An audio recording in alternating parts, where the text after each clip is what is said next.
Presiding अफसर अपने अमले दे नाल वोटिंग दे शुरू होण ਤੋਂ 2 ਘੰਟੇ कबल पोलिंग स्टेशन ते पहुंचण ते तमाम इंतजामात दा एक बारी फिर जायजा लैण। बड़ा सबस्थैला खोलन ते इनवाइस दे मुताबिक इलेक्शन मटीरियल चेक करके सामान ते स्टेशनरी हिदायत दे मुताबिक अमले विच तकसीम करन। याद रवे कि बैलेट पेपरां आले छोटे सफेद ते हल्के सबज थैले पोलिंग दे आगाज दे वेले पोलिंग एजेंट्स दी मौजूदगी विच खोलन। प्रिजाइडिंग अफसर ते पोलिंग दा अमला अपने अपने कार्ड्स ते बैजेस लाण। पोलिंग बूथ्स ते जनाना या मर्दाना दे कार्ड्स लाण ते हर पोलिंग बूथ विच कौमी ते सूबाई असैंबली दे बैलेट बॉक्स रखन। वोटिंग दे दौरान पोलिंग स्टेशंस विच दाखले दी इजाजत सिर्फ voters, polling agents, election agents, उम्मीदवारान, मजाज मुबस्सरीन ते रिटर्निंग अफसर या इलेक्शन कमीशन दे इजाजतनामे दे हामिल अफराद नूं है। ताहम माजूर वोटर्स दी मदद लई एक शख्स नाल अंदर आ सकदा है। प्रिजाइडिंग अफसरान पोलिंग अमले विच सामान ते स्टेशनरी तकसीम करन। इंतखाबी फहरिस्त दी तकसीम। Presiding officer packing invoice form 36 ते दिती गई मालूमात दे मुताबिक इंतखाबी फहरिस्त नूं इस तरीके नाल तकसीम करन। मर्दां ते खवातीन दी फहरिस्त नूं बूथ दे मुताबिक तकसीम करन। फहरिस्त दे किसी सफ़े नूं 2 हिस्सियां विच ना फाड़ो। मुश्तरका पोलिंग स्टेशन विच जे सिर्फ 2 बूथ ने ते एक मर्द ते एक औरत दा होएगा, लिहाजा इंतखाबी फहरिस्त विच मर्द ते खवातीन दे हिस्से नूं अलहदा-अलहदा कर दो।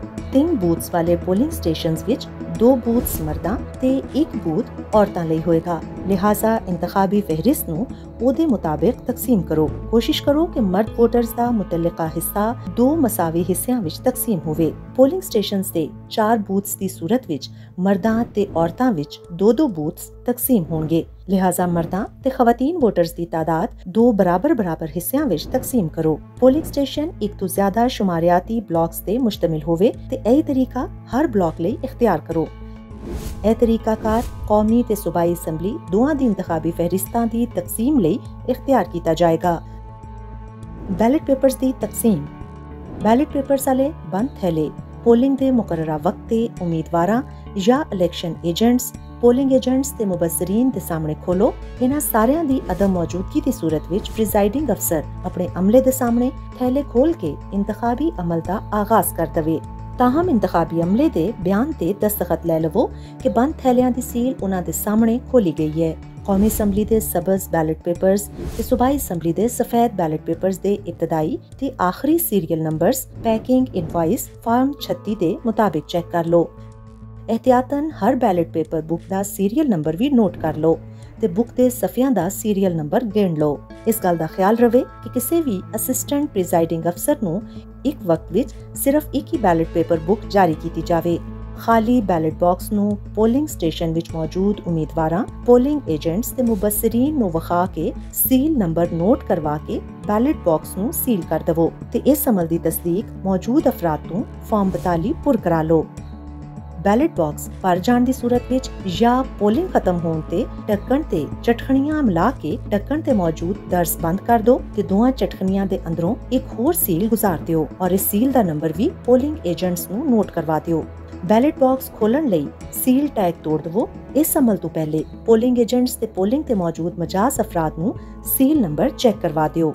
याद रवे कि बैलेट बॉक्स खोलन दा अमल सिर्फ पोलिंग दे इख्तिताम ते वोटां दी गिनती तो पहले ही अमल विच लियाया जाएगा।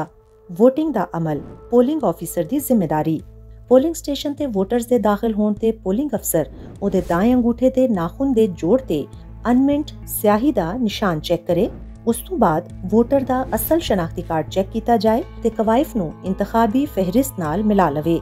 याद रवे कि जायदुल मियाद शनाख्ती कार्ड दे हामिल अफराद भी वोट पा सकते ने। ताहम शनाख्ती कार्ड दी फोटोकापी या कोई भी दीगर दस्तावेज वोट पाण लई काबिल कबूल नहीं है। शनाख्ती कार्ड चेक करन तो बाद इंतखाबी फहरिस्त विच वोटर दा नां और सिलसिला नंबर बुलंद आवाज विच पुकारो। उस तो बाद वोटर दे दाएं हाथ दे अंगूठे ते अनमिंट स्याही दा निशान लाओ ते इंतखाबी फहरिस्त विच वोटर दी तस्वीर दे सामने ओदे अंगूठे दा निशान सब्त करवाओ। मर्द वोटर तो बाएं ते खातून वोटर दे दाएं अंगूठे दा निशान लाओ। उस तो बाद वोटर दा नां इंतखाबी फहरिस्त विच सीधी लकीर ला के कट दे। ओही अमल सूबाई असैंबली लई दोहराए। वाज़े रवे कि यह अमल कौमी ते सूबाई दोवां हलकियां दी इंतखाबी फहरिस्त विच कीता जाएगा। वोटिंग दा अमल असिस्टेंट प्रिजाइडिंग अफसर दी जिम्मेदारी। ਪਹਿਲਾ ਅਸਿਸਟੈਂਟ ਪ੍ਰੀਜ਼ਾਈਡਿੰਗ ਅਫਸਰ ਕੌਮੀ ਅਸੈਂਬਲੀ ਲਈ ਬੈਲਟ ਪੇਪਰਸ ਦੇ ਕਾਊਂਟਰ ਫਾਈਲ ਨੂੰ ਪੁਰ ਕਰਨ ਤੋਂ ਬਾਅਦ ਮਰਦ ਵੋਟਰ ਦੇ ਬਾਏਂ ਤੇ ਖਾਤੂਨ ਵੋਟਰ ਦੇ ਦਾਏਂ ਅੰਗੂਠੇ ਦਾ ਨਿਸ਼ਾਨ ਲਾਵੇ। ਕਾਊਂਟਰ ਫਾਈਲ ਤੇ ਸਰਕਾਰੀ ਮੋਹਰ ਲਾ ਕੇ ਦਸਤਖਤ ਕਰੇ। ਉਸ ਤੋਂ ਬਾਅਦ ਬੈਲਟ ਪੇਪਰਸ ਅਲੱਗ ਕਰਕੇ ਉਸ ਦੀ ਪੁਸ਼ਤ ਤੇ ਸਰਕਾਰੀ ਮੋਹਰ ਲਾਵੇ ਤੇ ਆਪਣੇ ਦਸਤਖਤ ਕਰੇ ਤੇ ਬੈਲਟ ਪੇਪਰ ਵੋਟਰ ਦੇ ਹਵਾਲੇ ਕਰਕੇ ਉਹਨੂੰ ਦੂਸਰੇ ਅਸਿਸਟੈਂਟ ਪ੍ਰੀਜ਼ਾਈਡਿੰਗ ਅਫਸਰ ਦੇ ਵੱਲ ਭੇਜ ਦੇਵੇ। ਦੂਸਰਾ ਅਸਿਸਟੈਂਟ ਪ੍ਰੀਜ਼ਾਈਡਿੰਗ ਅਫਸਰ ਸੂਬਾਈ ਅਸੈਂਬਲੀ ਦੇ ਬੈਲਟ ਪੇਪਰ ਜਾਰੀ ਕਰਨ ਲਈ ਉਹੀ ਅਮਲ ਦੁਹਰਾਏ। ਨਾਲ ਹੀ ਦੂਸਰਾ ਅਸਿਸਟੈਂਟ ਪ੍ਰੀਜ਼ਾਈਡਿੰਗ ਅਫਸਰ ਵੋਟਰ ਨੂੰ ਬੈਲਟ ਪੇਪਰ ਤੈਅ ਕਰਨ ਦਾ ਤਰੀਕਾ ਦੱਸੇ ਤੇ 9 ਖਾਨਿਆਂ ਵਾਲੀ ਮੋਹਰ ਦੇ ਕੇ ਵੋਟਿੰਗ ਸਕਰੀਨ ਦੀ ਤਰਫ ਭੇਜ ਦੇਵੇ, ਜਿੱਥੇ ਵੋਟਰ ਰਾਜ਼ਦਾਰੀ ਨਾਲ ਆਪਣਾ ਹੱਕ-ਏ ਰਾਇਦਹੀ ਇਸਤੇਮਾਲ ਕਰੇ ਤੇ ਬੈਲਟ ਪੇਪਰ ਬੈਲਟ ਬਾਕਸ ਵਿੱਚ ਪਾ ਕੇ ਬਾਹਰ ਚਲਾ ਜਾਵੇ। ਵੋਟ ਬੈਲਟ ਪੇਪਰ ਦੀ ਇਕਸਾਮ।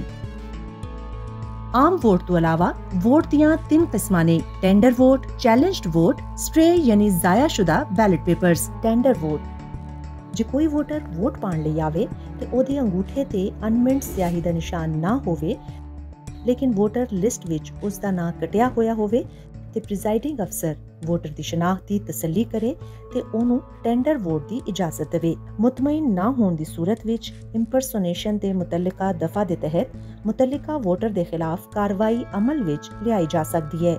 ਟੈਂਡਰ ਵੋਟ ਦੀ ਇਜਾਜ਼ਤ ਦੇਣ ਤੋਂ ਪਹਿਲੇ ਵੋਟਰ ਦੇ ਸ਼ਨਾਖਤੀ ਕਾਰਡ ਦੀ ਕਾਪੀ ਹਾਸਿਲ ਕਰ ਲਈ ਜਾਵੇ। ਟੈਂਡਰ ਵੋਟ ਲਈ ਕੌਮੀ ਤੇ ਸੂਬਾਈ ਅਸੈਂਬਲੀ ਦੇ ਅਲੱਗ-ਅਲੱਗ ਬੈਲਟ ਪੇਪਰ ਜਾਰੀ ਕੀਤੇ ਜਾਣ ਤੇ ਉਹਨਾਂ ਹੀ ਟੈਂਡਰਸ ਬੈਲਟ ਪੇਪਰ ਵਾਲੇ ਲਿਫਾਫੇ ਪੈਕੇਟ ਨੰਬਰ 4 ਵਿੱਚ ਪਾ ਕੇ ਆਪਣੇ ਕੋਲ ਮਹਿਫੂਜ਼ ਕਰ ਲੈਣ। ਟੈਂਡਰ ਬੈਲਟ ਪੇਪਰ ਨੂੰ ਬੈਲਟ ਬਾਕਸ ਵਿੱਚ ਨਾ ਪਾਇਆ ਜਾਵੇ। ਪ੍ਰੀਜ਼ਾਈਡਿੰਗ ਅਫਸਰ ਟੈਂਡਰ ਵੋਟ ਲਿਸਟ ਫਾਰਮ 43 ਦੀ ਕੌਮੀ ਤੇ ਸੂਬਾਈ ਅਸੈਂਬਲੀਆਂ ਲਈ ਅਲੱਗ-ਅਲੱਗ ਕਾਪੀਆਂ ਤਿਆਰ ਕਰੇ।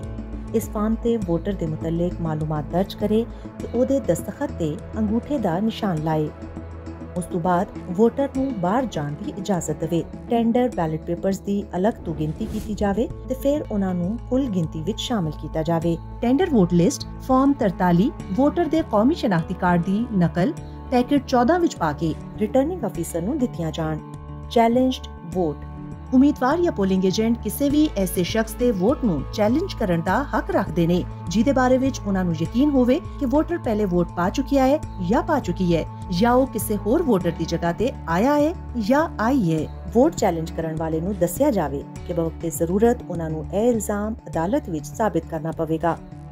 ਨਾਲ ਹੀ ਉਸ ਤੋਂ 100 ਰੁਪਇਆ ਫੀਸ ਵਸੂਲ ਕੀਤੀ ਜਾਵੇ ਤੇ ਹੱਥ ਨਾਲ ਲਿਖੀ ਹੋਈ ਰਸੀਦ ਦੇ ਦਿੱਤੀ ਜਾਵੇ। ਪੋਲਿੰਗ ਤੋਂ ਬਾਅਦ ਇਹ तमाम ਰਕਮ ਰਿਟਰਨਿੰਗ ਅਫਸਰ ਦੇ ਹਵਾਲੇ ਕੀਤੀ ਜਾਵੇ।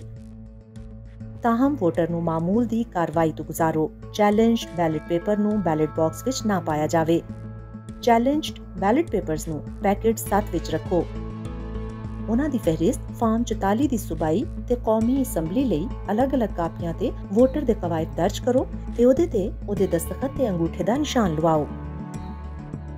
ਸਟ੍ਰੇ ਜ਼ਾਇਆਸ਼ੁਦਾ ਬੈਲਟ ਪੇਪਰਸ ਜੇ ਕੋਈ ਜਾਰੀ ਕਰਦਾ ਬੈਲਟ ਪੇਪਰ ਪੋਲਿੰਗ ਸਟੇਸ਼ਨ ਦੇ ਅੰਦਰ ਜਾਂ ਬਾਹਰ ਪਿਆ ਹੋਇਆ ਮਿਲੇ ਤੇ ਉਹਨੂੰ ਸਟ੍ਰੇ ਜ਼ਾਇਆਸ਼ੁਦਾ ਬੈਲਟ ਪੇਪਰਸ ਸ਼ੁਮਾਰ ਕੀਤਾ ਜਾਵੇ। ਜੇ ਕਿਸੇ ਬੈਲਟ ਪੇਪਰ ਤੇ ਗਲਤੀ ਨਾਲ ਨਿਸ਼ਾਨ ਲੱਗ ਜਾਏ ਜਾਂ ਫਟ ਜਾਏ ਜਾਂ ਉਹ ਇਸ ਤਰ੍ਹਾਂ ਮਸਖ ਹੋ ਜਾਏ ਕਿ ਕਾਬਿਲੇ ਇਸਤੇਮਾਲ ਨਾ ਰਵੇ ਤੇ ਉਹਨੂੰ ਸਪਲॉयड ਬੈਲਟ ਪੇਪਰ ਸ਼ੁਮਾਰ ਕੀਤਾ ਜਾਵੇ। ਸਪਲॉयड ਬੈਲਟ ਪੇਪਰਸ ਦੀ ਪੁਸ਼ਤ ਤੇ ਪ੍ਰੀਜ਼ਾਈਡਿੰਗ ਅਫਸਰ ਕੈਂਸਲਡ ਲਿਖਣ। ਕਾਊਂਟਰ ਫਾਈਲ ਤੇ ਦਸਤਖਤ ਕੀਤੇ ਹੋਏ ਬੈਲਟ ਪੇਪਰਸ ਤੇ ਕੈਂਸਲਡ ਲਿਖਣ ਤੇ ਜ਼ਾਇਆਸ਼ੁਦਾ ਬੈਲਟ ਪੇਪਰ ਨੂੰ ਪੈਕੇਟ ਨੰਬਰ 10 ਵਿੱਚ ਪਾਉਣ।